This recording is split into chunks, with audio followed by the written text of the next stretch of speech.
آگے بڑھتے ہوئے پیٹرولیم مصنوعات سے متعلق آپ کو خبر دیں، یکم مئی سے پیٹرولیم مصنوعات کی قیمتوں میں کمی کا امکان ظاہر کیا گیا ہے۔ پیٹرول 5 روپے کے قریب جبکہ ڈیزل پر 7.5 روپے سستا ہونے کا امکان ہے۔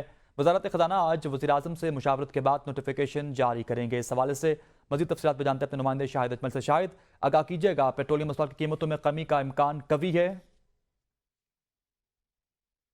مصنوعات کی قیمتوں میں کمی کا امکان ہے اور پیٹرول 5 روپے کے قریب جبکہ ڈیزل 7.5 روپے فی لیٹر سستا ہونے کا امکان ہے۔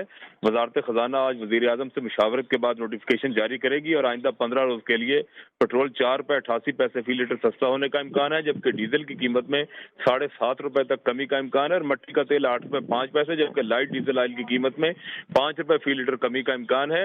اور پیٹرولیم مصنوعات سے متعلق سمری آج اوگرا جو ہے وہ بھجوائے گا اور قیمتوں میں رد و بدل سے متعلق حتمی منظوری وزیر اعظم دیں گے اور وزارت خزانہ وزیر اعظم سے مشاورت کے بعد نوٹیفیکیشن جاری کرے گی اور پیٹرولیم مصنوعات قیمتوں میں رد و بدل کا اطلاق جو ہے 1 مئی سے 15 مئی تک ہوگا۔ جی صحیح، شاہد اجمل ہمیں آگاہ کر رہے تھے۔ یکم مئی سے پیٹرولیم مصنوعات کی قیمتوں میں کمی کا امکان ظاہر کیا گیا ہے۔